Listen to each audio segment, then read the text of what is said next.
നമസ്കാരം. സിദ്ധാർത്ഥന്റെ മരണത്തിൽ CBI അന്വേഷണത്തിന് സർക്കാർ ഉത്തരവിട്ടത് ഇന്ന് സംഭവിച്ച ഏറ്റവും പ്രധാനപ്പെട്ട വാർത്തയായി മാറുന്നു. കോൺഗ്രസിന്റെ നിരാഹാര സമരവും ഇതോടെ അവസാനിപ്പിച്ചു. കേസിൽ കൂടുതൽ പ്രതികൾ അറസ്റ്റിലായി. ഞെട്ടിക്കുന്ന മറ്റു വിവരങ്ങൾ കൂടി ഇന്ന് പുറത്തുവന്നു. തൃശൂരിലെ ആദിവാസി കോളനിയിൽ നിന്ന് ഒരാഴ്ച മുൻപ് കാണാതായ 2 കുട്ടികളുടെയും മൃതദേഹം കണ്ടെത്തി. മരണത്തിൽ ദുരൂഹതയുണ്ട് എന്നാണ് സൂചന. കോൺഗ്രസിന്റെ സ്ഥാനാർത്ഥി പട്ടിക പ്രഖ്യാപിച്ചതോടെ സംസ്ഥാനത്ത് പ്രചാരണം കൊഴുത്തു. കമൽഹാസന്റെ മക്കൾ നീതി മയ്യം DMK സഖ്യത്തിൽ എന്നതും BJP ജനസേനാ പാർട്ടികളുമായുള്ള TDP സീറ്റ് ധാരണയായതും ഇന്നത്തെ തെരഞ്ഞെടുപ്പ് രംഗത്തു നിന്നുള്ള ഏറ്റവും പ്രധാനപ്പെട്ട വാർത്തകളായി മാറുന്നു. ഇന്ന് സംഭവിച്ച ഏറ്റവും പ്രധാന വാർത്തകൾ വിശദമായി പരിശോധിക്കുന്നു. സ്വാഗതം.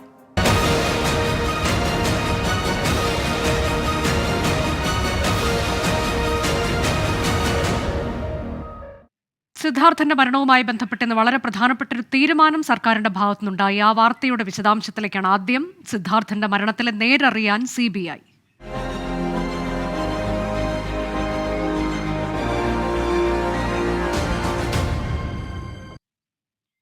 പൂക്കോട് വെറ്ററിനറി കോളേജ് വിദ്യാർത്ഥി JS സിദ്ധാർത്ഥന്റെ മരണം CBI അന്വേഷിക്കും. CBI അന്വേഷണം ആവശ്യപ്പെട്ട് കുടുംബം മുഖ്യമന്ത്രിയെ കണ്ടതിന് പിന്നാലെയാണ് സർക്കാർ തീരുമാനം.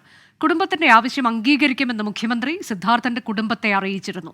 സർക്കാർ നടപടിയിൽ ആശ്വാസമെന്ന് കുടുംബം പ്രതികരിച്ചു. ശരിക്കും ഞാൻ അത് സ്വാഗതം ചെയ്യുന്നു. അദ്ദേഹത്തിനും ചിലപ്പം മനസ്സിലായി കാണും ഇതൊരു ഒരു കൊലപാതകമാണോ, അല്ലെങ്കിൽ നല്ല രീതിയിൽ CBI അന്വേഷിക്കേണ്ടിയിരിക്കുന്നു, അദ്ദേഹത്തിന് തോന്നിക്കാണണം.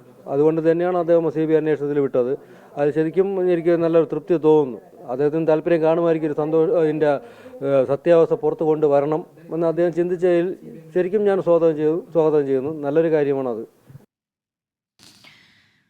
സർക്കാർ തീരുമാനം പ്രഖ്യാപിച്ചതിന് പിന്നാലെ സെക്രട്ടേറിയറ്റിന് മുന്നിൽ കോൺഗ്രസ് നേതാക്കൾ നടത്തിവന്ന നിരാഹാര സമരം അവസാനിപ്പിച്ചു. അവിടെ തന്നെ കൊന്ന്, അവിടെ തന്നെ കെട്ടിത്തൂക്കി, അവിടെ തന്നെ അത് അഴിച്ച് മരിച്ചയാളുടെ ബോഡി കൊണ്ടുപോയതാണ്. പ്രതികൾ തന്നെ ആശുപത്രിയിൽ എത്തിച്ചതാണ്. എന്നിട്ട് അവർ ഒരാഴ്ച ചുറ്റിത്തിരിഞ്ഞിട്ടും ആ പ്രതികളെ അറസ്റ്റ് ചെയ്യാതെ പ്രതികളെ പാർട്ടി സംരക്ഷിച്ച് പാർട്ടിയാണ് ഇത് മുഴുവൻ തണലൊരുക്കി കൊടുത്തത്. അപ്പൊ അത് CBI അന്വേഷണം എന്നത് ഞങ്ങളുടെ ഡിമാൻഡായിരുന്നു. അതിനുവേണ്ടിയിട്ടാണ് ഈ 3 പേരും നിരാഹാര സമരം നടത്തിയത്. ഇന്നിപ്പോൾ ഈ സമരം അവസാനിക്കുമ്പോൾ ആ സമരം വിജയിച്ചതിന്റെ തികഞ്ഞ അഭിമാനത്തോടും തീർച്ചയായിട്ടും ഇതെല്ലാം ഇനി കേരളത്തിൽ നിലയ്ക്ക് നിർത്താനുള്ള വലിയ പോരാട്ടത്തിനുള്ള ആത്മവിശ്വാസവുമായിട്ടാണ് ഈ സമരം പിരിയുന്നത്. അലക്സ് റാം മുഹമ്മദ് വാർത്തയുടെ വിശദാംശങ്ങളുമായി. അലക്സ്, ഈ വിഷയം LDFൽ ഉന്നയിക്കപ്പെടുന്നു, മറുഭാഗത്ത് കോൺഗ്രസിന്റെ നിരാഹാര സമരം, ലോക്സഭാ തെരഞ്ഞെടുപ്പ് അടുത്ത് വരവ് ഇതൊരു പ്രധാനപ്പെട്ട വിഷയമായി ഉന്നയിക്കപ്പെടുമെന്നുള്ളതിൽ തർക്കമില്ല. അതൊക്കെ കൂടി പരിഗണിച്ചാണോ ഇപ്പോൾ വളരെ പെട്ടെന്ന് കുടുംബം ആവശ്യപ്പെട്ടു തൊട്ടു പിന്നാലെ തന്നെ CBI അന്വേഷണം എന്നൊരു തീരുമാനത്തിലേക്ക് സർക്കാർ പോകുന്നത്? തീർച്ചയായും അങ്ങനെ തന്നെ വേണം മനസ്സിലാക്കണം. കാരണം സർക്കാർ ഇതുമായി ബന്ധപ്പെട്ട് വലിയ പ്രതിരോധത്തിലായി എന്നുള്ള കാര്യത്തിൽ തർക്കമില്ല. പല പശ്ചാത്തലങ്ങൾ, പല ഘടകങ്ങൾ ഈ വിഷയത്തിലുണ്ട് എന്നുള്ളതാണ് ഏറ്റവും പ്രധാനപ്പെട്ട കാര്യം. ഇന്ന് നേരത്തെ തന്നെ ഈ വിഷയം 24 പുറത്തു കൊണ്ടുവന്ന ഇത് പൊതുസമൂഹം ഈ വിഷയം ഏറ്റെടുത്തതിന് തൊട്ടു പിന്നാലെ തന്നെ ഇതുമായി ബന്ധപ്പെട്ട പ്രതിപക്ഷം ഇതുമായി ബന്ധപ്പെട്ട കൃത്യമായ ഒരു കേന്ദ്ര ഏജൻസി അന്വേഷിക്കണം, പ്രത്യേകിച്ച് CBI അന്വേഷണം വേണം എന്നൊരാവശ്യം പ്രതിപക്ഷം മുന്നോട്ട് വയ്ക്കുകയും ചെയ്തതാണ്. കുടുംബം ആദ്യം മുതൽ പറയുന്നത് പോലീസ് അന്വേഷണത്തിൽ തൃപ്തിയില്ല എന്നുള്ളതാണ്. അവരുടെ അന്വേഷണത്തിൽ വിശ്വാസമുണ്ട്, പക്ഷെ തൃപ്തി പോരാ എന്നുള്ളതാണ്. കാരണം കൂടുതലായ പ്രതികളുണ്ട്. ആ പ്രതികളെ മുഴുവൻ പ്രതിപട്ടികയിലേക്ക് ഉൾപ്പെടുത്താനോ ആ പ്രതികളെ കൃത്യസമയത്ത് കസ്റ്റഡിയിലെടുക്കാനോ പോലീസിന് സാധിച്ചില്ല. ഈ ഡീനെ പ്രതി ചേർക്കുന്നത്, ഒപ്പം അസിസ്റ്റന്റ് വാർഡനെ പ്രതി ചേർക്കുന്നതടക്കം അത്തരത്തിൽ വലിയ വീഴ്ച പോലീസിന്റെ ഭാഗത്ത് നിന്ന് ആദ്യഘട്ടം മുതൽ ഉണ്ടായതായി പിതാവ് തന്നെ പറയുന്നുണ്ട്.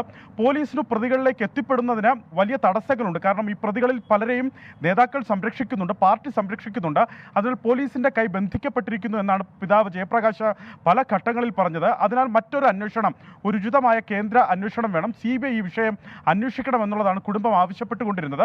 പ്രതിപക്ഷവും സമാനമായ ആവശ്യമാണ് മുന്നോട്ട് വെച്ചത്. പ്രത്യേകിച്ച് കോൺഗ്രസ് ഈ വിഷയം ആവശ്യപ്പെട്ട് ശക്തമായ സമരം കോൺഗ്രസ് നടത്തുന്നു. കോൺഗ്രസിന്റെ പോഷക സംഘടനകൾ, യൂത്ത് കോൺഗ്രസ്, മഹിളാ കോൺഗ്രസ്, KSU, ആ 3 പോഷക സംഘടനകളുടെയും സംസ്ഥാന അധ്യക്ഷന്മാരും അധ്യക്ഷയും സെക്രട്ടേറിയറ്റിന് മുന്നിൽ നിരാഹാര സമരം ആരംഭിച്ചതും നമ്മൾ കണ്ടതാണ്. അവരുടെ കേസിൻ്റെ സമരത്തിൻ്റെ പ്രധാനപ്പെട്ട ആവശ്യവും CBI അന്വേഷണം തന്നെയായിരുന്നു. KSU നെടുമങ്ങാട്ടെ സിദ്ധാർത്ഥൻ്റെ വീട്ടിൽ നിന്ന് ക്ലിഫ് ഹൗസ് വരെ ലോങ് മാർച്ച് KSU കഴിഞ്ഞ ദിവസം സംഘടിപ്പിച്ചു.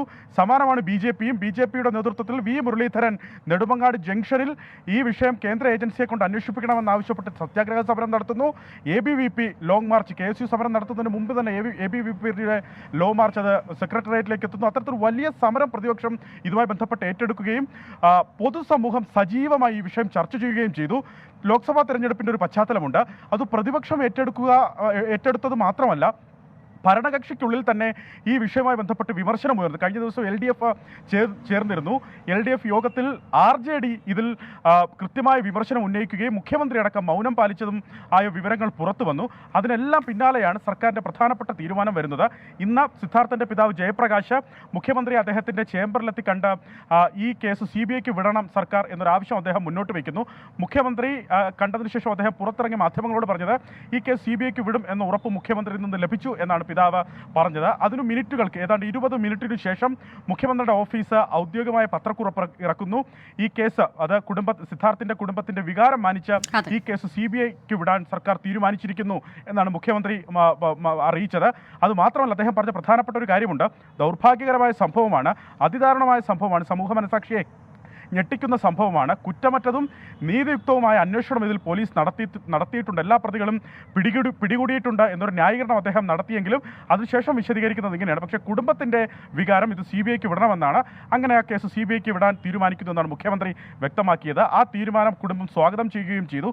എന്താണെങ്കിലും ആ തീരുമാനവുമായി ബന്ധപ്പെട്ട സർക്കാർ ഉത്തരവുടനെ പുറത്തിറങ്ങും എന്നാണ് മനസ്സിലാക്കുന്നത്.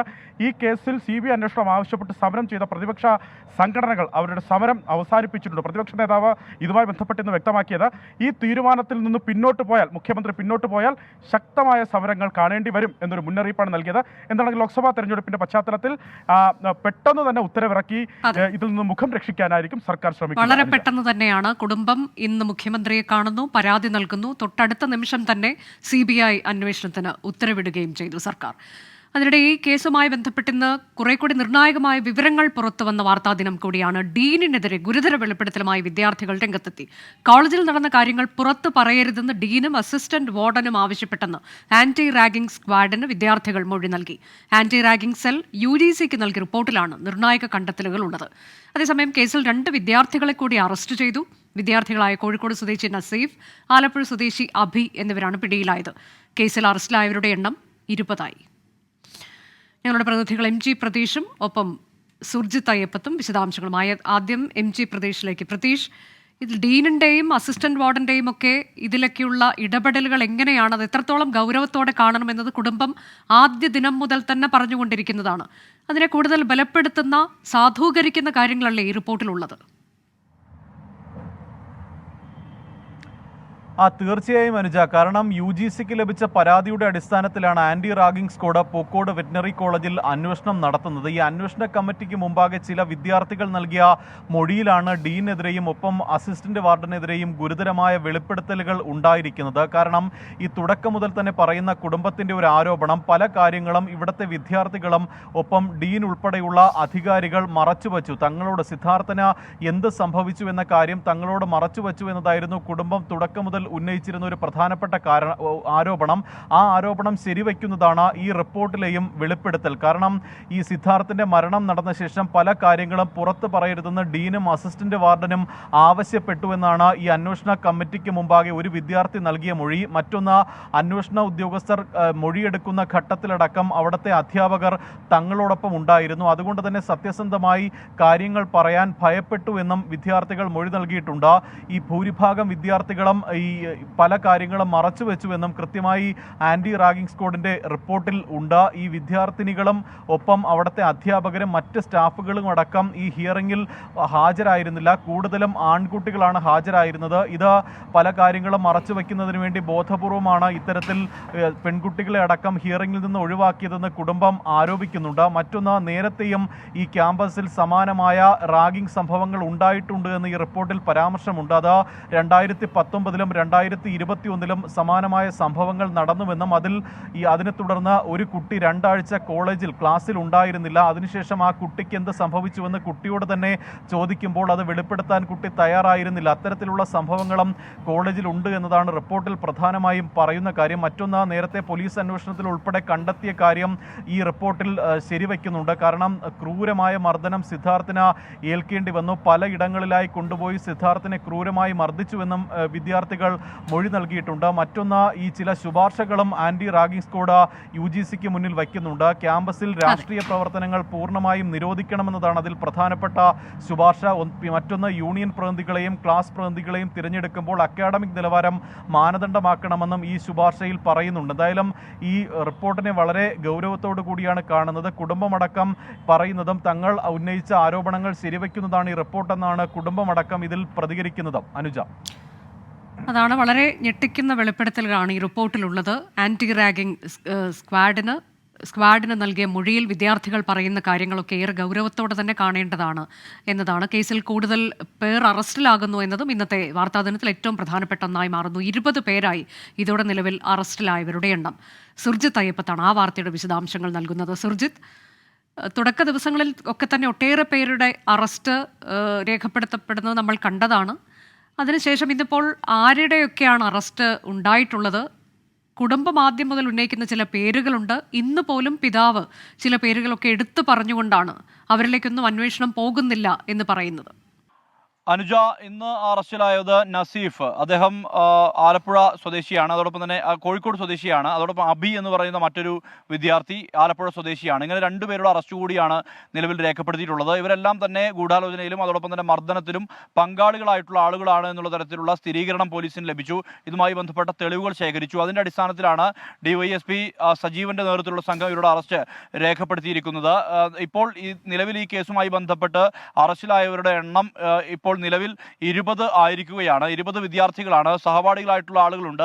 സിദ്ധാർത്ഥനെ മർദ്ദിച്ചത് ഇവരാണ് എന്നുള്ള തരത്തിലുള്ള കൃത്യമായ സ്ഥിരീകരണം ലഭിച്ചതിൻ്റെ അടിസ്ഥാനത്തിലാണ് പുതിയ അറസ്റ്റ് ഉണ്ടായിരിക്കുന്നത്. എന്തായാലും ഈ കേസുമായി ബന്ധപ്പെട്ട് കൽപ്പറ്റ പോലീസ് കൽപ്പറ്റ DYSPയുടെ നേതൃത്വത്തിലുള്ള സംഘം കൃത്യമായ ദിശയിൽ തന്നെയായിരുന്നു അന്വേഷണം എന്ന് തന്നെയാണ് വ്യക്തമാവുന്നത്. ഇതിൽ പ്രധാനപ്പെട്ട കാര്യം, ഈ സിദ്ധാർത്ഥന്റെ മരണം നടന്ന് 20-ാം തീയതി, അതായത് സംസ്കാരം നടന്ന ദിവസമാണ്. ആ ദിവസം തന്നെ DYSP ഇതിൽ റാഗിങ്ങിന്റെ സാധ്യതയുണ്ട് എന്നുള്ള വിലയിരുത്തലിന്റെ അടിസ്ഥാനത്തിൽ, അത്തരം ചില പരാതികളുടെ അടിസ്ഥാനത്തിൽ തന്നെയാണ് DYSP കോളേജിന് നോട്ടീസ് നൽകിയത്.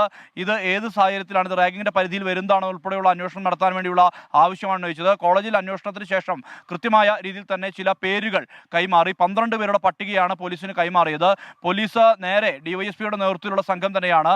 അദ്ദേഹം നേരെ തിരുവനന്തപുരത്തേക്കാണ് പോയത്. തിരുവനന്തപുരത്ത് നെടുമങ്ങാട്ടെ വീട്ടിലെത്തി വീട്ടുകാരുടെ മൊഴി രേഖപ്പെടുത്തി. സിദ്ധാർത്ഥന്റെ വീട്ടുകാരുടെ മൊഴി അതിന്റെ അടിസ്ഥാനത്തിലാണ് പോലീസ് അന്വേഷണം തുടങ്ങിയത്. കൃത്യം 10 ദിവസത്തിനകം തന്നെ ഈ 18 പ്രതികളെയും പിടികൂടാൻ പോലീസിന് കഴിഞ്ഞിട്ടുണ്ട്. എന്തായാലും ഈ കേസുമായി ബന്ധപ്പെട്ട ആരോപണങ്ങൾ അനവധിയുണ്ട്. പക്ഷേ ഇതുമായി ബന്ധപ്പെട്ട് ഇപ്പോൾ നിലവിൽ ഇതുമായി കൃത്യമായ രീതിയിൽ പങ്കാളിത്തം വഹിച്ച ആളുകളുടെ അറസ്റ്റാണ് രേഖപ്പെടുത്തിയിട്ടുള്ളത്. ചില പേരുകൾ, അക്ഷയ് ഉൾപ്പെടെയുള്ളവരുടെ മൊഴി പോലീസ് രേഖപ്പെടുത്തിയിരുന്നു. അക്ഷയ് മർദ്ദിച്ചിട്ടില്ല എന്നുള്ള തരത്തിലുള്ള വിവരമാണ് പോലീസിന് ലഭിച്ചിരിക്കുന്നത്. എന്തായാലും ഇതുമായി ബന്ധപ്പെട്ട് കൂടുതൽ അന്വേഷണം പോലീസ് നടത്തുന്നുണ്ട്. ഒരുപക്ഷെ കൂടുതൽ ആളുകളുടെ മൊഴി രേഖപ്പെടുത്താനുള്ള നീക്കം പോലീസ് നടത്തുന്നുണ്ട്. കേസ് CBIക്ക് കൈമാറാൻ 2 ആഴ്ച കൂടി സമയമെടുക്കും എന്നുള്ളതാണ് അറിയാൻ കഴിയുന്നത്. ഈ സാഹചര്യത്തിൽ നിലവിൽ കസ്റ്റഡിയിലെടുക്കാൻ തീരുമാനിച്ചവരുടെ കസ്റ്റഡി അപേക്ഷ തിങ്കളാഴ്ച നൽകും എന്നുള്ള തരത്തിലുള്ള വിവരം കൂടി അന്വേഷണ സംഘത്തിൽ നിന്ന് ലഭ്യമാവുന്നുണ്ട്. ഈ കേസിൽ ഏറ്റവും പ്രധാന പങ്ക് വഹിച്ച, അതായത് ഏറ്റവും അധികം സിദ്ധാർത്ഥനെ മർദ്ദിച്ച, ക്രൂരമായി പീഡിപ്പിച്ച ആളുകൾ 5 പേരാണ്. ആ 5 പേരെയും കസ്റ്റഡിയിൽ വാങ്ങാനുള്ള നീക്കമാണ് പോലീസ് നടത്തുന്നത്. അവരെ വിശദമായി ചോദ്യം ചെയ്യും. പരമാവധി തെളിവുകൾ CBI ഏറ്റെടുക്കുന്നതിന് മുമ്പ് തന്നെ പരമാവധി തെളിവുകൾ സമാഹരിച്ച് നൽകാനുള്ള ശ്രമം തന്നെയാണ് കൽപ്പറ്റ പോലീസിന്റെ ഭാഗത്തുനിന്നുള്ളത്. DYSP സജീവനാണ് ഈ കേസ് അന്വേഷിക്കുന്നത്. 20-ാം തീയതി മുതൽ തുടങ്ങിയ അന്വേഷണം അത് തുടർച്ചയായി ഈ ദിവസത്തിൽ എത്തി നിൽക്കുന്നു. ഇപ്പോൾ 20 പേരുടെ അറസ്റ്റ് രേഖപ്പെടുത്തിയിരിക്കുന്നു. 18 പേർ റിമാൻഡിലാണ്. ഇവരെ കൂടി കോടതിയിൽ ഹാജരാക്കും. അതോടുകൂടി 20 പേർ ഈ കേസുമായി ബന്ധപ്പെട്ട് അറസ്റ്റിലാകുന്ന നിലയിലേക്ക് കാര്യങ്ങൾ എത്തുന്നു. അനുജ, പൂക്കോട് വെറ്ററിനറി കോളേജ് വിദ്യാർത്ഥി സിദ്ധാർത്ഥന്റെ മരണവുമായി ബന്ധപ്പെട്ട് ഇന്ന് സംഭവിച്ച വാർത്തകളുടെ വിശദാംശങ്ങളാണ് ഞങ്ങളുടെ പ്രതിനിധികൾ നൽകിയത്. ഇന്ന് തൃശ്ശൂരിൽ നിന്ന് വന്ന വളരെ നിർഭാഗ്യകരമായൊരു വാർത്ത, ആ സംഭവത്തിന്റെ വിശദാംശത്തിലേക്കാണ്.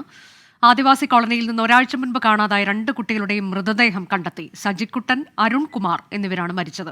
കഴിഞ്ഞ ശനിയാഴ്ചയാണ് ഇരുവരെയും കാണാതായത്. ശാസ്താംപൂവം കോളനിക്ക് സമീപത്തെ വനാതിർത്തിയിൽ നിന്നാണ് 2 മൃതദേഹവും കണ്ടെത്തിയത്. മൃതദേഹത്തിന്റെ കാലപ്പഴക്കത്തിൽ വ്യത്യാസമുണ്ട്. തേൻ ശേഖരിക്കുന്നതിനിടെ അരുൺകുമാർ മരത്തിന് മുകളിൽ നിന്ന് വീണു എന്നാണ് നിഗമനം. അരുണിന്റെ മൃതദേഹത്തിന് സമീപത്ത് നിന്ന് മീറ്ററുകൾ മാറിയാണ് സജിക്കുട്ടന്റെ മൃതദേഹം കണ്ടെത്തിയത്. ഉന്നത പോലീസ് ഉദ്യോഗസ്ഥർ സ്ഥലത്തെത്തി. സൂരജ് സജീവ് വിശദാംശങ്ങളുമായി. സൂരജ്, ഒരേ ദിവസം തന്നെ കാണാതായ 2 കുട്ടികൾ, പക്ഷേ ഇപ്പോൾ മൃതദേഹം കണ്ടെത്തുന്നു എന്ന് പറയുമ്പോൾ അതിൽ വലിയ ദുരൂഹതയാണല്ലോ അനുഭവപ്പെടുന്നത്. ഒരു മൃതദേഹത്തിന് കാലപ്പഴക്കമുണ്ട്, അത് അഴുകിയ നിലയിൽ. മറ്റേ മൃതദേഹത്തിന് അത്രയും കാലപ്പഴക്കമില്ല എന്ന് പറയുമ്പോൾ ഇതിൽ വലിയ ദുരൂഹത പോലീസ് സംശയിക്കുന്നില്ലേ? അനുജ, തീർച്ചയായും ഇത്തരം പൊരുത്തക്കേടുകൾ ഇതിന് മറുപടി ലഭിക്കാനുള്ള ഒരു നീക്കത്തിലാണ് പോലീസ് ഉള്ളത്. നിലവിൽ ഈ ഫോറൻസിക് വിഭാഗവും അതുപോലെ തന്നെ ഡോഗ് സ്ക്വാഡും എല്ലാം സ്ഥലത്തെത്തി ഇപ്പോൾ ഈ പരിശോധനകളെല്ലാം നടത്തുകയാണ്. അനുജ സൂചിപ്പിച്ചതുപോലെ തന്നെ ഇതിൽ 2 കുട്ടികളാണ് മരിച്ചത്. അതിൽ അരുൺകുമാറാണ് ഈ തേൻ ശേഖരിക്കുന്നതിനിടയിൽ മരത്തിൽ നിന്ന് വീണു മരിച്ചു എന്ന നിഗമനത്തിലേക്ക് പോലീസ് എത്തിയിരിക്കുന്നത്. അത് സാധൂകരിക്കുന്നത് ഇപ്രകാരമാണ്. ഈ മരത്തിൽ അരുൺകുമാർ ഈ ഒരു കയർ കെട്ടി, ഒരു തോർത്ത് കെട്ടിയിരുന്നു. ഇവർ തേനെടുക്കാൻ സമയത്ത് ശരീരവുമായി ബന്ധിപ്പിച്ചുകൊണ്ട് ഒരു തോർത്ത് കെട്ടാറുണ്ട്. അത്തരത്തിൽ കെട്ടിയ തോർത്താണ് ഈ മരത്തിന് മുകളിൽ ഉള്ളതെന്നുള്ളതാണ് പോലീസിന്റെ നിഗമനം. അങ്ങനെയാണ് ഈ മരത്തിൽ നിന്നാണ് വീണ അരുൺകുമാർ മരിച്ചത് എന്നുള്ള കണ്ടെത്തലിലേക്ക് പോലീസ് എത്തിയിരിക്കുന്നത്. എന്നാൽ 200 മീറ്റർ അകലെയാണ് നിലവിൽ ഈ അടുത്ത കുട്ടിയുടെ മൃതദേഹം കണ്ടെത്തിയിരിക്കുന്നത്. അത് പക്ഷേ പോലീസ് പറയുന്നത് എങ്ങനെയാണ് ഈ മരണം സംഭവിച്ചത് എന്നതിൽ വ്യക്തതയില്ല. കാരണം മൃതദേഹത്തിന് ഒരു 2 ദിവസത്തിൽ താഴെ മാത്രമേ പഴക്കമുള്ളൂ എന്നുള്ളതാണ് കണ്ടെത്തിയിരിക്കുന്നത്. ഇന്നലെയോ ഇന്നോ ആയിരിക്കാം ഈ മരണം സംഭവിച്ചത് എന്നൊരു വിലയിരുത്തലാണുള്ളത്. അതുകൊണ്ട് തന്നെ ആ മൃതദേഹത്തിന് എങ്ങനെയാണ് ആ മരണം സംഭവിച്ചതെന്ന് സംബന്ധിച്ചെല്ലാം വ്യക്തത വരേണ്ടതുണ്ട്. അതുകൊണ്ട് തന്നെ വിശദമായ ഇൻക്വസ്റ്റ് നടപടികളിലേക്കും അതുപോലെ തന്നെ സ്ഥലത്തെ പരിശോധനകളിലേക്കും എല്ലാം പോലീസ് കടന്നിട്ടുണ്ട്.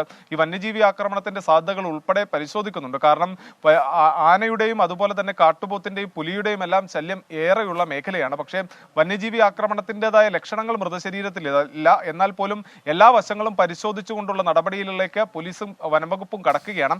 കഴിഞ്ഞ 2-ാം തീയതിയാണ് ഇത്തരത്തിൽ കുട്ടികളെ വീട്ടിൽ നിന്ന് കാണാതാകുന്നത്. ആ സമയത്ത് മാതാപിതാക്കൾ കരുതിയത് സമീപത്തെ ബന്ധുക്കളുടെ വീട്ടിൽ പോയി എന്നുള്ളതാണ് ഇവർ കരുതിയത്. ദിവസങ്ങളോളം ഈ കുട്ടികളെ പറ്റി ഒരു വിവരവും അന്വേഷിച്ചില്ല. കഴിഞ്ഞ ദിവസമാണ് ഇവർ ഈ സമീപത്തെ ബന്ധുവീട്ടിലെത്തി ഈ കുട്ടികളെ പറ്റി തിരക്കുന്നത്. പക്ഷേ ആ സമയം കുട്ടികൾ അവിടെ എത്തിയിട്ടില്ലെന്ന് വിവരം കൈമാറുന്നു. അങ്ങനെ ഇന്നലെ രാവിലെയോടുകൂടി വെള്ളിക്കുളങ്ങര പോലീസിൽ ഇവർ പരാതി നൽകുകയായിരുന്നു. ആ സമയം തന്നെ പോലീസിന്റെ ഭാഗത്ത് നിന്ന് മാതൃകാപരമായ ഇടപെടലുണ്ടായി. പോലീസും വനംവകുപ്പും നാട്ടുകാരും എല്ലാം ചേർന്ന് വലിയ രീതിയിൽ ഇന്നലെ രാത്രി വൈകിയും എല്ലാം തിരച്ചിൽ നടത്തിയിരുന്നു. പക്ഷേ ഇവരെ കണ്ടെത്താൻ സാധിച്ചിരുന്നില്ല. തുടർന്ന് പോലീസും വനംവകുപ്പും ചേർന്നുകൊണ്ട് ഇന്ന് പ്രത്യേക ആക്ഷൻ രൂപീകരിച്ച ഒരു ദൗത്യം രൂപീകരിച്ചുകൊണ്ട് ഇന്ന് രാവിലെ 7 സംഘങ്ങളായി തിരിഞ്ഞുകൊണ്ട് ഓരോ സംഘത്തിലും 15 പേരെ വീതം ഉൾപ്പെടുത്തിയുള്ള വലിയ തിരച്ചിൽ അത് ഈ വനത്തിനകത്തുടനീളം നടത്തി. ആ തിരച്ചിലിനൊടുവിലാണ് ഇപ്പോൾ ഇവരെ ഈ ശാസ്താംപൂവം കോളനിക്ക് സമീപത്ത് തന്നെയുള്ള വനത്തിൽ നിന്ന് കണ്ടെത്തിയിരിക്കുന്നത്. എന്തായാലും ഇൻക്വസ്റ്റ് നടപടികൾ അല്പസമയത്തിനകം പൂർത്തിയാക്കും. അതിനുശേഷം മൃതദേഹങ്ങൾ ചാലക്കുടി താലൂക്ക് ആശുപത്രിയിലേക്ക് മാറ്റും.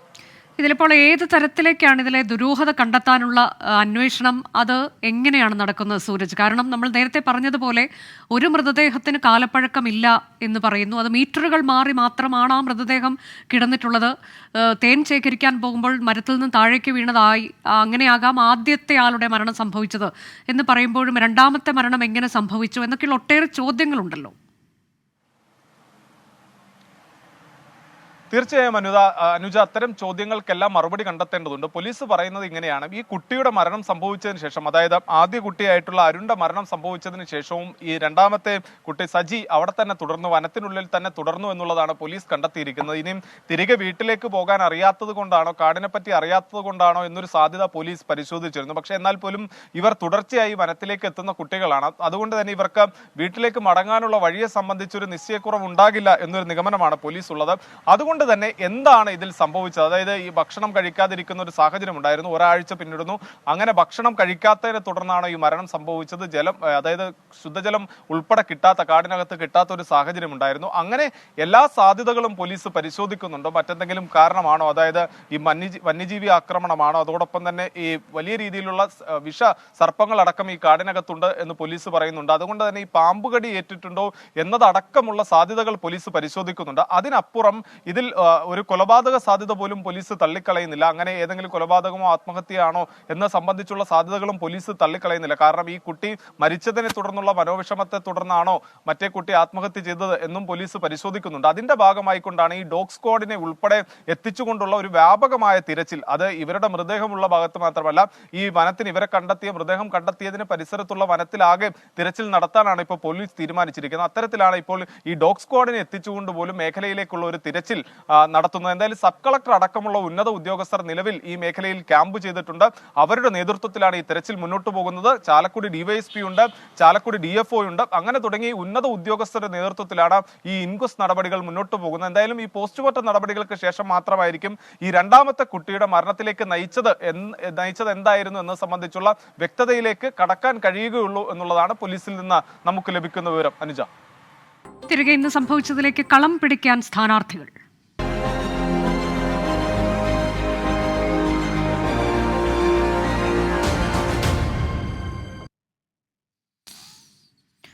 കോൺഗ്രസ് സ്ഥാനാർത്ഥി പട്ടിക കൂടി വന്നതോടെ സംസ്ഥാനത്ത് തെരഞ്ഞെടുപ്പ് പ്രചാരണത്തിന് ചൂടേറി. ആരോപണ പ്രത്യാരോപണങ്ങളുമായി കളം നിറയുകയാണ് മുന്നണികൾ. തൃശൂരിൽ കെ മുരളീധരന് വൻ സ്വീകരണമാണ് ലഭിച്ചത്.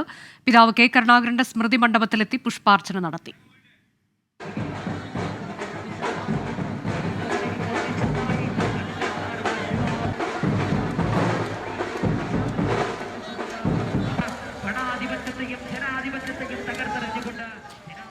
കണ്ണൂരിൽ സ്ഥാനാർത്ഥിയായി പ്രഖ്യാപിച്ച KPCC പ്രസിഡന്റ് K സുധാകരനും പ്രവർത്തകർ വൻ സ്വീകരണം നൽകി.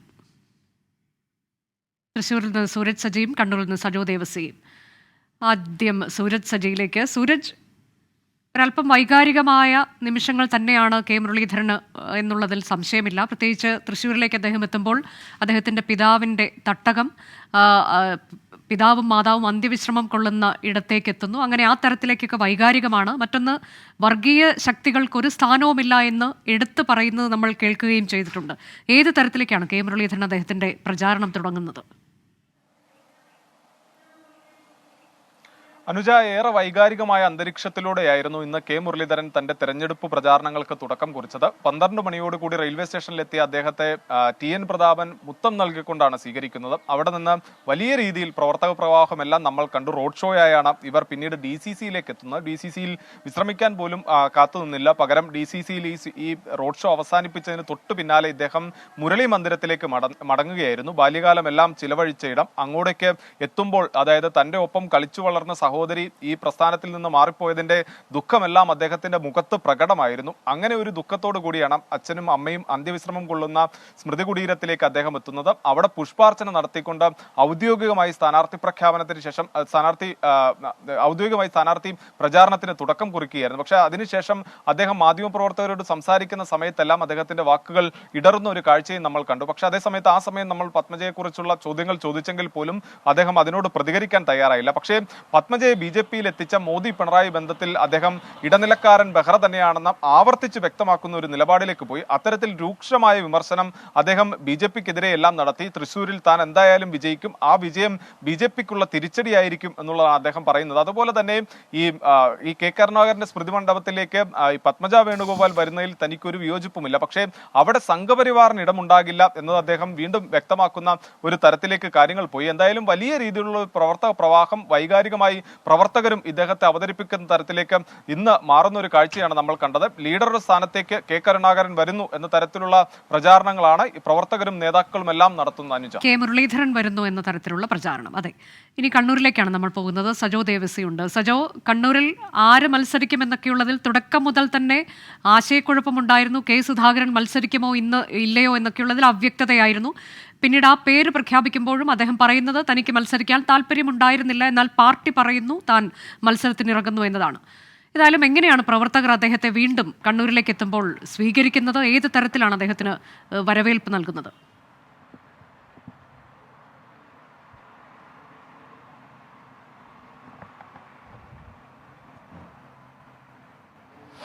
അനുജ സൂചിപ്പിച്ചതുപോലെ തന്നെ കണ്ണൂരിൽ കെ സുധാകരൻ മത്സരരംഗത്തുണ്ടാകുമോ എന്ന കാര്യത്തിൽ വലിയ അനിശ്ചിതത്വം പ്രവർത്തകരെ ആശയക്കുഴപ്പത്തിലാക്കിയിരുന്നു. പക്ഷേ സ്ഥാനാർത്ഥി പ്രഖ്യാപനം വന്നതിന് ശേഷം വലിയ ആവേശത്തിലാണ് കോൺഗ്രസ് UDF അണികൾ ഉണ്ടായിരുന്നത്. ഈ സ്ഥാനാർത്ഥി പ്രഖ്യാപനത്തിന് ശേഷം ആദ്യമായി കണ്ണൂരിലെത്തിയ കെ സുധാകരന് വലിയ തോതിൽ ജനപങ്കാളിത്തത്തോടുകൂടി, വിപുലമായ പ്രവർത്തക പങ്കാളിത്തത്തോടുകൂടി വലിയ സ്വീകരണമാണ് UDF പ്രവർത്തകർ ഒരുക്കിയത്. പിന്നീട് നഗരം ചുറ്റിയുള്ള റോഡ് ഷോ DCCയിൽ അവസാനിക്കുകയും ചെയ്തു. ഇന്ന് മറ്റ് ചില രാഷ്ട്രീയ പരിപാടികൾ, അതായത് പ്രചാരണത്തിനപ്പുറത്ത് നേരത്തെ നിശ്ചയിച്ചിരുന്ന പരിപാടികളിലാണ് അദ്ദേഹം പങ്കെടുക്കുക. നാളെ മുതലാണ് വിപുലമായ പ്രചാരണത്തിലേക്ക് പോവുക. നാളെ വൈകിട്ട് പക്ഷേ അദ്ദേഹം സ്വന്തം മണ്ഡലത്തിലല്ല, വടകര മണ്ഡലത്തിലെ കൺവെൻഷനിലും പങ്കെടുക്കുകയും ചെയ്യും. KPCC അധ്യക്ഷൻ എന്ന നിലയ്ക്ക് അദ്ദേഹത്തിനൊരു നിർണായകമായ തിരഞ്ഞെടുപ്പാണ്. അദ്ദേഹം തന്നെ അത് തുറന്നു പറയുകയും ചെയ്തു. തനിക്ക് മത്സരിക്കാൻ താല്പര്യമുണ്ടായിരുന്നില്ല, നേതൃത്വം നിർദ്ദേശിച്ചു, അതുകൊണ്ട് മത്സരിക്കുന്നു. KPCC അധ്യക്ഷനെതിരായി കെ സുധാകരന്റെ സ്വന്തം തട്ടകമാണ് MV ജയരാജനാണ് എതിർ സ്ഥാനാർത്ഥി. KPCC അധ്യക്ഷൻ ഒരർത്ഥത്തിൽ കണ്ണൂരിലെ സുധാകരൻ ശൈലി തന്നെയാണ് അദ്ദേഹത്തിന് KPCC അധ്യക്ഷ പദവിയിലേക്ക് വഴി തുറന്നത് പോലും. അങ്ങനെ സ്വന്തം തട്ടകത്തിൽ അദ്ദേഹം മത്സരിക്കുമ്പോൾ എന്തെങ്കിലും ആത്മവിശ്വാസത്തിന്റെ പ്രശ്നമില്ല. പക്ഷേ CPM എല്ലാ കാലത്തും കെ സുധാകരന്റെ എതിരെ ഉന്നയിച്ചിരുന്നത് I will go with BJP, എനിക്ക് തോന്നിയാൽ എന്ന് അദ്ദേഹം പറഞ്ഞു എന്നതാണ് ഒരു പ്രധാനപ്പെട്ട കെ സുധാകരനെതിരായ ക്യാമ്പയിൻ്റെ ഒരു കുന്തമുന കണ്ണൂരിൽ എന്നത്. അതിനും അദ്ദേഹം ഇന്ന് മറുപടി പറഞ്ഞു. തനിക്കെതിരെ ഇത്തരം വ്യാജ പ്രചരണങ്ങൾ എല്ലാ കാലത്തും CPM അഴിച്ചുവിട്ടതാണ്, അതുകൊണ്ട് അത് ജനങ്ങൾ ഒരു ഘട്ടത്തിലും വിശ്വസിച്ചില്ല. ഇനിയും അത്തരം പ്രചാരണം തനിക്കെതിരെ, താനും കോൺഗ്രസ്സുകാരെ വിശ്വസിക്കാൻ കൊള്ളില്ല, BJPയിൽ പോകും എന്നതൊരു പ്രചാരണത്തിൽ പ്രധാനപ്പെട്ടതായി കേന്ദ്രീകരിക്കാൻ CPM വളരെ ബോധപൂർവ്വം തന്നെ ശ്രമിക്കുന്നു. മുഖ്യമന്ത്രി തന്നെ കണ്ണൂരിലെ കൺവെൻഷൻ ഉദ്ഘാടനം ചെയ്ത് കൂടുതൽ സമയവും ആ കാര്യത്തിലാണ് കേന്ദ്രീകരിച്ചത്. അതിന് മറുപടി പറയാനാണ് കെ സുധാകരൻ പ്രധാനമായും ശ്രമിച്ചത്. അദ്ദേഹത്തിന് പക്ഷേ മറ്റ് KPCC അധ്യക്ഷൻ എന്ന നിലയിൽ ചുമതലയുള്ളതുകൊണ്ട് തന്നെ വിപുലമായി മറ്റ് മണ്ഡലങ്ങളിലെ പ്രചാരണ പരിപാടികൾ കൂടി സ്വാഭാവികമായി അദ്ദേഹത്തിന് പങ്കെടുക്കേണ്ടി വരും. പക്ഷേ പ്രവർത്തകരെ സംബന്ധിച്ച് വലിയൊരു ആവേശം ഉണ്ടായിരുന്ന ആവേശം മൊത്തത്തിൽ പ്രകടവുമായിരുന്നു. അദ്ദേഹം പാർട്ടി നിർദ്ദേശപ്രകാരം അല്ലെങ്കിൽ ഹൈക്കമാൻഡ് നിർദ്ദേശപ്രകാരമാണ് മത്സരരംഗത്തേക്ക് ഇറങ്ങുന്നതെങ്കിലും ഏതെങ്കിലും നിലയ്ക്ക് കണ്ണൂർ എന്ന അദ്ദേഹത്തിൻ്റെ സ്വന്തം തട്ടകത്തിൽ വെല്ലുവിളിക്ക് അവസരമില്ല. 4ാം ഊഴമാണ്. ഒരു തവണ അദ്ദേഹം പരാജയപ്പെടുകയും 2 തവണ വിജയിക്കുകയും കഴിഞ്ഞ തവണ വളരെ മികച്ച ഭൂരിപക്ഷത്തിൽ വിജയിക്കുകയും ചെയ്തിട്ടുണ്ട്. അതുകൊണ്ട് അങ്ങനെ സ്വന്തം തട്ടകത്തിൽ എന്തെങ്കിലും ഒരു ആശങ്കയ്ക്ക് അടിസ്ഥാനമുണ്ട് എന്ന് കോൺഗ്രസ് പ്രവർത്തകർ UDF പ്രവർത്തകരും കരുതുന്നില്ല. സ്ഥാനാർത്ഥി എന്ന നിലയിൽ കെ സുധാകരനും കരുതുന്നില്ല. പക്ഷേ ഈ LDFിൻ്റെ ഒരു ക്യാമ്പയിൻ, പൊതുവായി മൈനോറിറ്റി വോട്ടുകളെ ലക്ഷ്യമിട്ടുള്ള LDFിൻ്റെ ഒരു ക്യാമ്പയിൻ ഉണ്ട്. അതിന് മറുപടി നൽകുക എന്നതിന് കൂടുതൽ സമയം ചെലവഴിക്കേണ്ടതുണ്ട് എന്നത് കോൺഗ്രസ് നേതൃത്വം തിരിച്ചറിയുന്നുണ്ട്. അതുകൂടി കണ്ടാണ് പ്രചരണ തന്ത്രം ഏതായാലും കോൺഗ്രസ് ക്യാമ്പ് ആസൂത്രണം ചെയ്യുന്നത് എന്ന രാഷ്ട്രീയ പ്രത്യേകത കൂടിയുണ്ട്.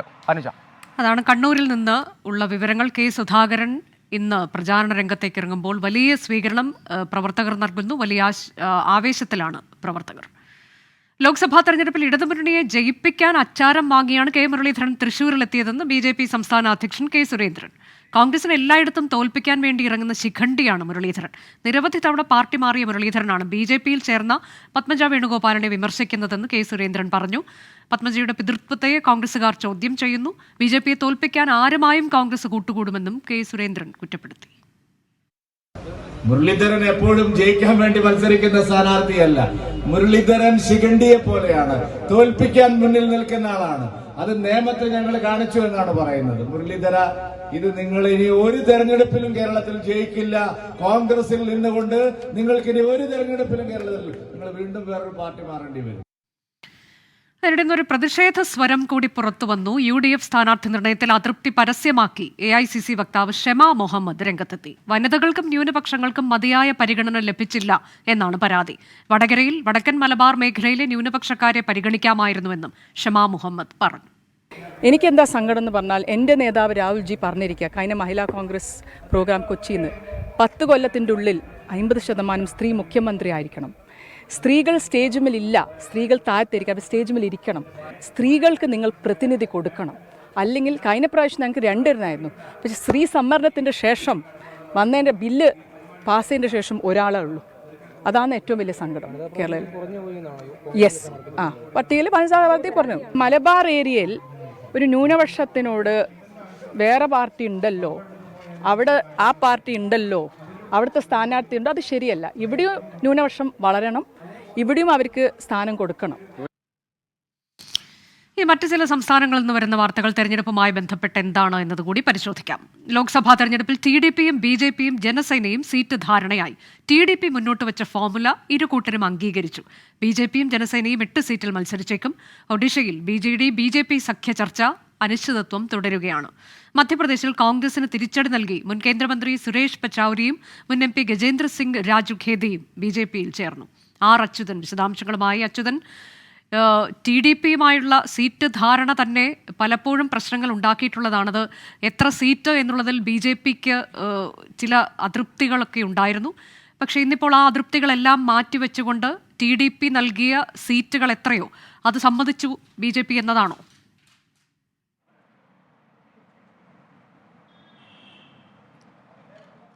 അത് തീർച്ചയായിട്ടും അനുജ. കാരണം ഈ TDPയും BJPയും, പ്രത്യേകിച്ച് TDP വീണ്ടും ഈ 6 വർഷത്തിന് ശേഷം NDAയിലേക്ക് വരുമ്പോൾ നേരിട്ടൊരു പ്രതിസന്ധി എന്നുള്ളത് ഈ സീറ്റ് വിഭജനം സംബന്ധിച്ച നേരിട്ട ചില പ്രശ്നങ്ങളാണ്. കാരണം 8 മുതൽ 10 സീറ്റുകൾ വരെ BJP മത്സരിക്കുമെന്നായിരുന്നു അറിയിച്ചത്. എന്നാൽ TDP മുന്നോട്ട് വെച്ചത്, അതായത് സഖ്യകക്ഷികൾക്കായിട്ട് ജനസേനയ്ക്കും BJPക്കുമായി TDP മുന്നോട്ട് വെച്ചത് 7 സീറ്റുകളായിരുന്നു ആദ്യം. പക്ഷേ അതിൽ അതൃപ്തി BJP അറിയിക്കുകയുണ്ടായി. അതിനൊടുവിലാണ് ആ ചർച്ചകൾ വീണ്ടും തുടർ ചർച്ചകൾ നടന്നുകൊണ്ട് ഒരു ഫോർമുല, അതായത് TDP 8 സീറ്റുകൾ നിലവിൽ നൽകാമെന്ന് BJPയും ജനസേനയും അറിയിച്ചതായിട്ടാണ് ലഭിക്കുന്ന വിവരം. അങ്ങനെയെങ്കിൽ BJP 6 സീറ്റുകളിലും തുടർന്നുള്ള 2 സീറ്റുകളിൽ ജനസേനയായിരിക്കും മത്സരിക്കുക. എന്തായാലും ആ ഒരു ധാരണയിലായി എന്നുള്ള വിവരം കൂടി ലഭിക്കുന്നുണ്ട്. BJPയുടെ പാർട്ടി അധ്യക്ഷൻ JP നദ്ദ ആ സഖ്യം ഉടൻ തന്നെ പ്രഖ്യാപിക്കുമെന്നുള്ള സൂചനകൾ കൂടി വരുന്നുണ്ട്. എന്തായാലും ഇന്നലെയും ഇത് സംബന്ധിച്ച് ഡൽഹി കേന്ദ്രീകരിച്ച ചർച്ചകൾ നടന്നു. ആകെ 25 ലോക്സഭാ സീറ്റുകളാണ് ആന്ധ്രാപ്രദേശിലുള്ളത്. ഇതിൽ ഈ 8 സീറ്റുകൾ സഖ്യകക്ഷികൾക്കും ബാക്കിയുള്ള സീറ്റുകളിൽ TDP മത്സരിക്കും. എന്നാൽ ഇത് ലോക്സഭയിൽ മാത്രമല്ല, നിയമസഭാ തെരഞ്ഞെടുപ്പിലും ഇതേ സഖ്യത്തിൽ മത്സരിക്കാൻ തന്നെയാണ് ഈ പാർട്ടികൾ ധാരണയിൽ എത്തിയിരിക്കുന്നത്. അങ്ങനെ വരുമ്പോൾ 175 നിയമസഭാ സീറ്റുകളിൽ 30 സീറ്റുകളായിരിക്കും ഈ സഖ്യകക്ഷികൾക്ക് TDP നൽകുന്നത്. ബാക്കിയുള്ള സീറ്റുകളിൽ TDP മത്സരിക്കുമെന്നുള്ളതാണ് പൊതുവെ ഇപ്പോൾ എത്തിയിരിക്കുന്ന ധാരണ. എന്തായാലും ആ ഒരു സഖ്യത്തിലേക്ക് കാര്യങ്ങൾ എത്തിയിരിക്കുന്നു. ഇനിയൊരു പ്രഖ്യാപനത്തിന് വേണ്ടി മാത്രമാണ് കാത്തിരിക്കുന്നത്. അതേസമയം അച്യുതൻ, ഒഡീഷയിൽ എന്താണ് സംഭവിക്കുന്നത്? അവിടെ BJP സഖ്യ ചർച്ചയിൽ ഒരു ധാരണയിലേക്ക് എത്താൻ പറ്റിയിട്ടില്ല എന്നുള്ളത് തന്നെയാണോ? ആ അനിശ്ചിതത്വം തുടരുകയാണോ?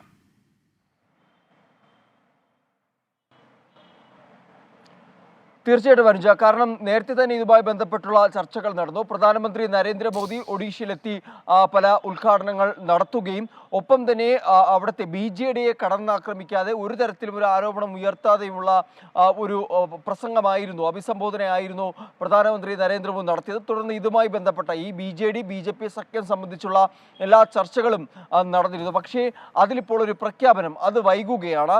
അത് ഈ സീറ്റ് വിഭജനവുമായി ബന്ധപ്പെട്ട ചില ധാരണകളിലേക്ക് എത്താൻ കഴിയാത്തതാണ് ആ അനിശ്ചിതത്വത്തിന് പിന്നിലെന്നാണ് ലഭിക്കുന്ന വിവരങ്ങൾ. എന്തായാലും അതിലും ഒരു പ്രഖ്യാപനം ഉടൻ ഉണ്ടായേക്കും. കാരണം പ്രധാനമന്ത്രി നരേന്ദ്രമോദി തന്നെ ആഹ്വാനം ചെയ്തത് NDAക്ക് 400 മുകളിൽ സീറ്റുകൾ ഈ ലോക്സഭാ തെരഞ്ഞെടുപ്പിൽ നേടണമെന്നുള്ളതാണ്. അതിനായി തന്നെയാണ് BJP ഈ സഖ്യ സാധ്യതകൾ തേടുന്നത്. പ്രധാനമായും BJDയെ ഒപ്പം നിർത്താനും ആന്ധ്രാപ്രദേശിൽ TDPയും തെലുങ്കുദേശം പാർട്ടിയെയും ജനസേനയെ ഒപ്പം നിർത്തിക്കൊണ്ട് ഈ ലോക്സഭാ തെരഞ്ഞെടുപ്പിനെ നേരിടാനുള്ള ഒരു പദ്ധതിയാണ് BJP എന്തായാലും ഇപ്പോൾ രൂപീകരിച്ചുകൊണ്ടിരിക്കുന്നത്. അതിൻ്റെ ഭാഗമായാണ് ഈ 2 സംസ്ഥാനങ്ങളിലും ഈ ഒരു സഖ്യം ഉണ്ടാക്കുവാനുള്ള ശ്രമങ്ങൾ നടക്കുന്നത്. എന്തായാലും അതിലെല്ലാം ഇനി പ്രഖ്യാപനങ്ങൾക്കാണ് കാത്തിരിക്കേണ്ടത്. ഈ TDPയുമായിട്ടുള്ള സഖ്യ പ്രഖ്യാപനം ഉടൻ ഉണ്ടായേക്കുമെന്നുള്ള വിവരങ്ങളാണ് ലഭിക്കുന്നത്. അനുജ, ശരി. അച്യുതനാണ് വിശദാംശങ്ങൾ നൽകിയത്. ഇപ്പോൾ മുൻ മുഖ്യമന്ത്രി ഉമ്മൻചാണ്ടിയുടെ കല്ലറ സന്ദർശിക്കാൻ എത്തിയിരിക്കുകയാണ് വടകരയിലെ UDF സ്ഥാനാർത്ഥി ഷാഫി പറമ്പിൽ. നേരത്തെ ഇന്ന് രാവിലെ മുതൽ തന്നെ നമ്മൾ കണ്ടതാണ് ആന്റണി ഉൾപ്പെടെയുള്ള നേതാക്കൾ ഉമ്മൻചാണ്ടിയുടെ കല്ലറ സന്ദർശിച്ചുകൊണ്ട് പ്രചാരണം ആരംഭിക്കുന്നത്. ആ തരത്തിലേക്ക് തന്നെ ഷാഫി പറമ്പിലും എത്തിയിരിക്കുന്നു. ഉമ്മൻചാണ്ടിയുടെ കല്ലറയിൽ എത്തി പ്രാർത്ഥന നടത്തുകയാണ് ഷാഫി പറമ്പിൽ. തത്സമയ ദൃശ്യങ്ങളാണ് പ്രേക്ഷകർ കാണുന്നത്. ഞങ്ങളുടെ പ്രതിനിധി ടോബി ജോൺസൺ വിശദാംശങ്ങളുമായി. ടോബി, പല നേതാക്കളും തെരഞ്ഞെടുപ്പ് പ്രചാരണത്തിന്റെ ഭാഗമായി ഉമ്മൻചാണ്ടിയുടെ കല്ലറയിലേക്ക് എത്തുന്നുണ്ട്. ആ തരത്തിലേക്ക് ഷാഫി പറമ്പിലും എത്തിയിരിക്കുകയാണ്. കൂടെ മറ്റ് നേതാക്കളൊക്കെ ഉണ്ടോ?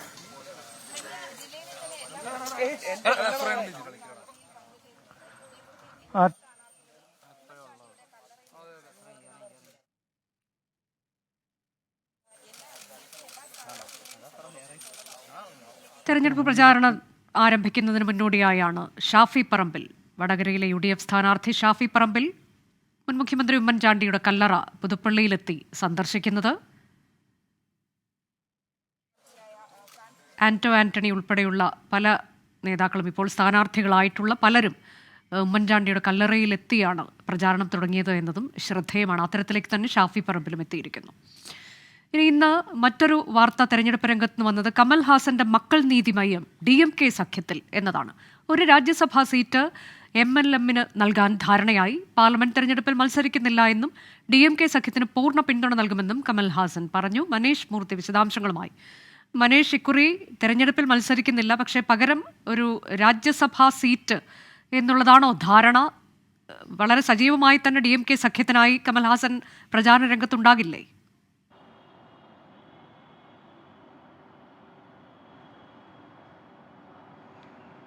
അനുജ, കമൽഹാസൻ കമൽഹാസന്റെ മക്കൾ നീതി മയ്യം DMK സഖ്യത്തിൽ എത്തിയിരിക്കുന്നു എന്നുള്ളതാണ് ഏറ്റവും പ്രധാനപ്പെട്ട ഒരു കാര്യം. അതിനൊപ്പം തന്നെ അതിൻ്റെ ഭാഗമായി ഇന്ത്യ സഖ്യത്തിൻ്റെ കൂടി ഭാഗമായി ഇനിയിപ്പോൾ MNM നിൽക്കും, കമൽഹാസന്റെ മക്കൾ നീതി മയ്യം നിൽക്കുമെന്നുള്ളതാണ്.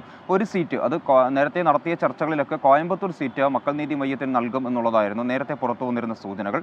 പക്ഷേ അവിടെ CPM മത്സരിക്കുന്ന സീറ്റാണ്. CPMന് 2 സീറ്റുകൾ നേരത്തെ തന്നെ നൽകിയിട്ടുള്ളതാണ്. CPM മത്സരിക്കുന്ന മണ്ഡലമാണ്. അങ്ങനെ ആ ഒരു മണ്ഡലം എടുത്ത് MNMന് നൽകുമ്പോൾ ഉണ്ടാകുന്ന ചെറിയ പ്രശ്നങ്ങൾ, അത് സഖ്യത്തിൽ ഉണ്ടാകുന്ന പ്രശ്നങ്ങൾ അതുകൂടി ഒഴിവാക്കുക എന്നത് കൂടിയായിരുന്നു ഈ തരത്തിലുള്ളൊരു ധാരണയുടെ ലക്ഷ്യം എന്നുള്ളതാണ് നമുക്ക് ലഭിക്കുന്ന വിവരങ്ങൾ. അത് ഇപ്പോൾ രാജ്യസഭാ സീറ്റ് 2025 ഒഴിവ് വരുന്ന രാജ്യസഭാ സീറ്റ് മക്കൾ നീതി മയ്യത്തിന് നൽകുമെന്നുള്ളതാണ് DMKയുമായുള്ള ചർച്ചയിൽ തീരുമാനമായിട്ടുള്ളത്.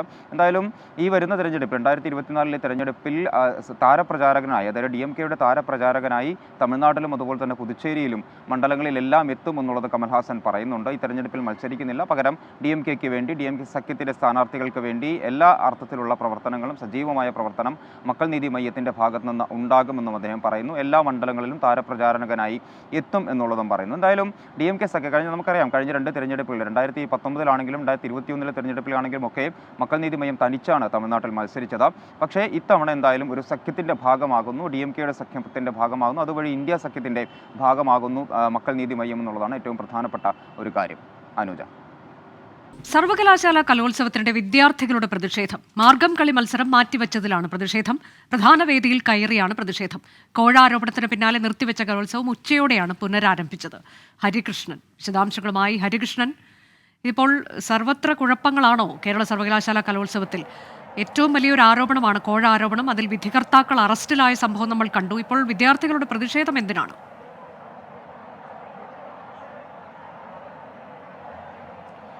അനുജ, ഈ കേരള സർവകലാശാലയിൽ ഈ കോഴ ആരോപണവുമായി ബന്ധപ്പെട്ട ഇന്ന് ഉച്ചയോടുകൂടിയാണ് ഈ കലോത്സവങ്ങൾ പുനരാരംഭിച്ചത്. അതിനിടയിലാണ് വീണ്ടും വിദ്യാർത്ഥികൾ പ്രതിഷേധിച്ചത്. ഇപ്പോൾ നമുക്ക് ഈ കാണാൻ പറ്റും, ഞാൻ ഈ മെയിൻ വേദിയിൽ, അതായത് പ്രധാനപ്പെട്ട വേദിയുടെ മുമ്പിലാണ് നിൽക്കുന്നത്. ഇവിടെ ഈ വിദ്യാർത്ഥികൾ പ്രതിഷേധിച്ചിരിക്കുകയാണ്. ഇപ്പോൾ ഈ സ്റ്റേജിൻ്റെ ഈ മുൻ വശം അടച്ചിട്ടിരിക്കുകയാണ്. ഇതിന് പിറകിൽ വിദ്യാർത്ഥികൾ സംഘാടക സമിതിയുമായി സംസാരിക്കുകയാണ്. ഈ വിദ്യാർത്ഥികൾ പ്രതിഷേധിച്ച് മറ്റു മത്സരങ്ങൾ നടത്താനായി വന്ന സമയത്താണ് ഈ വിദ്യാർത്ഥികൾ സ്റ്റേജിൽ കയറി മറ്റു മത്സരങ്ങൾ നടത്തില്ല എന്ന് പ്രതിഷേധിച്ച് കയറിയത്. അതായത് ഇവർ പറയുന്ന പ്രധാനപ്പെട്ട കാര്യം എന്ന് പറയുന്നത് ഈ മാർഗം കളി മത്സരം ഇതുമായി ബന്ധപ്പെട്ട് മാറ്റിവെച്ചിരുന്നു. അതായത് കോഴ ആരോപണവുമായി ബന്ധപ്പെട്ട് മാറ്റിവെച്ചിരുന്നു.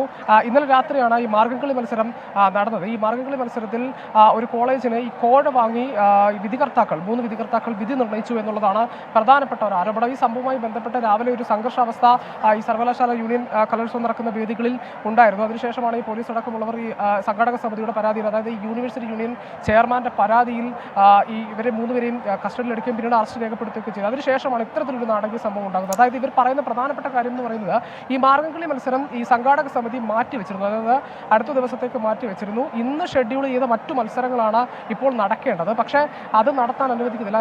അതിന് പ്രധാനമായും പറയുന്ന കാര്യം, ഈ കുട്ടികൾ ഈ മാർഗംകളി മത്സരം മുഴുവനായി നടന്നതാണ്. ഇനി ഒരിക്കൽ കൂടി മാർഗംകളി മത്സരം നടത്താൻ സാധിക്കില്ല. കാരണം അവർ ഓരോ തവണയും മാർഗംകളി മത്സരം നടത്തുമ്പോൾ അവർക്ക് ഓരോ വിദ്യാർത്ഥിക്കും 2000 രൂപ വെച്ച് അടയ്ക്കേണ്ടതായിട്ടുള്ള ആവശ്യമുണ്ട്. അത് ആ പണം ഇല്ലാത്തതിനാലാണ് ഇനി ഇത് സാധിക്കാത്തത്. ഏതായാലും മാർഗംകളി മത്സരം ഡിസ്ക്വാളിഫൈഡ് ആയതുകൊണ്ടാണ് പിന്നീട് ആ മത്സരം വീണ്ടും കണ്ടക്ട് ചെയ്യാനായി സംഘാടക സമിതി തീരുമാനിച്ചത്. പക്ഷെ അത് നടത്താൻ സാധിക്കില്ല.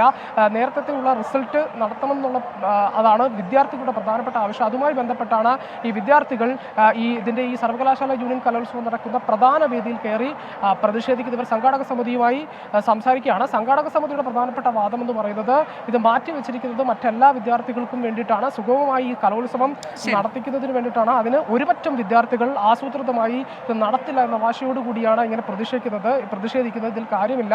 ഈ മാർഗംകളി മത്സരം ഇത്തരത്തിലൊരു കോഴയാരോപണം നേരിട്ടതുകൊണ്ടാണ് മാറ്റിവെക്കേണ്ടതായ ഒരു സാഹചര്യം വന്നത്. അതിൽ എല്ലാ വിദ്യാർത്ഥികളും സഹകരിക്കണമെന്നും സംഘാടക സമിതി പറയുന്നുണ്ട്. പക്ഷേ വിദ്യാർത്ഥികൾ പറയുന്ന പ്രധാനപ്പെട്ട കാര്യം ഈ പണമില്ലാത്തതിനാലും ഒരു വിദ്യാർത്ഥിയുടെ തെറ്റിനാലും ഇത്തരത്തിൽ വീണ്ടും ഒരു തവണ കൂടി ഈ മത്സരം സംഘടിപ്പിക്കുകയും നടത്തുകയും ചെയ്യേണ്ടത് ഉചിതമല്ല എന്നുള്ളതാണ് വിദ്യാർത്ഥികളുടെ ആവശ്യം.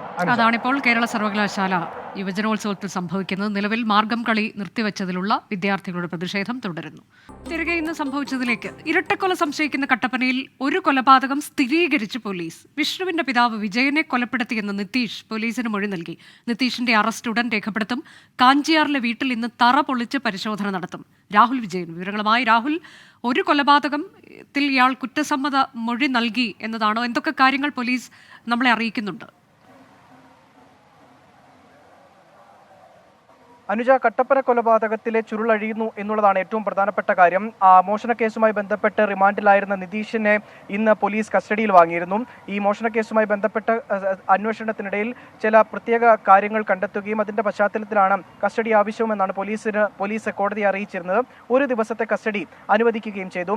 പക്ഷേ ഇവിടെ എത്തി ചോദ്യം ചെയ്തതിന് പിന്നാലെ ഈ കുറ്റസമ്മതം നടത്തുകയായിരുന്നു. വിജയനെ കൊലപ്പെടുത്തിയത് താനാണെന്നുള്ള കുറ്റസമ്മതം പ്രതി നടത്തിയിട്ടുണ്ട്. വീട്ടിൽ തന്നെ മൂടുകയും ചെയ്തു. കാഞ്ചിയാറിലെ വീട്ടിൽ തന്നെ കുഴിച്ചു മൂടുകയും ചെയ്തു എന്നുള്ള കാര്യവും നിതീഷ് വ്യക്തമാക്കിയിട്ടുണ്ട്. 2016 കുട്ടിയെ കൊലപ്പെടുത്തിയ കാര്യത്തിൽ ഒരു സ്ഥിരീകരണം അല്ലെങ്കിൽ അത് നിതീഷ് തന്നെയാണെന്ന് ഉറപ്പിക്കാൻ ഇതുവരെ കഴിഞ്ഞിട്ടില്ല എന്നുള്ളതാണ് നമുക്ക് മനസ്സിലാക്കാൻ കഴിയുന്നത്. നിലവിൽ നിതീഷിനെതിരെ ഈ കൊലപാതകവുമായി ബന്ധപ്പെട്ട കേസ് ഉടൻ തന്നെ രജിസ്റ്റർ ചെയ്യും, അറസ്റ്റ് രേഖപ്പെടുത്തും, FIR ഇടും. 2 കേസുകളാണ് നിതീഷിനെതിരെ എടുക്കുന്നത്. ഒന്ന് വിജയനെ കൊലപ്പെടുത്തിയതും പിന്നുള്ളത് 2016 ഈ നവജാത ശിശുവിനെ കൊലപ്പെടുത്തിയ കേസും. എന്തായാലും വലിയ ഒരു ഞെട്ടിക്കുന്ന ഒരു സംഭവം തന്നെയെന്ന് പറയാതിരിക്കാൻ കഴിയില്ല. മോഷണവുമായി ബന്ധപ്പെട്ട് നാട്ടുകാർ പിടികൂടി പോലീസിൽ ഏൽപ്പിച്ച പ്രതി, അതിനുശേഷം പോലീസ് ചില സംശയങ്ങൾ തോന്നി വീട്ടിൽ പരിശോധന നടത്തിയപ്പോഴാണ് ഇത്തരമൊരു കൊലപാതകം നടന്നു എന്നതടക്കമുള്ള കാര്യങ്ങളിലേക്ക് പോലീസ് എത്തിയത്. അതിന്റെ പിന്നാലെയുള്ള പരിശോധനകൾ ഉൾപ്പെടെ നടന്നു വരികയാണ്. ഇന്ന് ഈ കാഞ്ചിയാറിലെ വീടിന്റെ തറ ഉൾപ്പെടെ പൊളിച്ച് പരിശോധന നടത്തുമെന്നുള്ള കാര്യവും വ്യക്തമായിട്ടുണ്ട്. രാഹുൽ, ഇതിൽ ഈ നവജാത ശിശുവിന്റെ കാര്യത്തിൽ കൂടി ഇനി വ്യക്തത വരേണ്ടതുണ്ടല്ലോ. നിലവിൽ ഒരാളുടെ കാര്യത്തിൽ മാത്രമാണോ നിതീഷ് കുറ്റസമ്മതം നടത്തിയിട്ടുള്ളത്?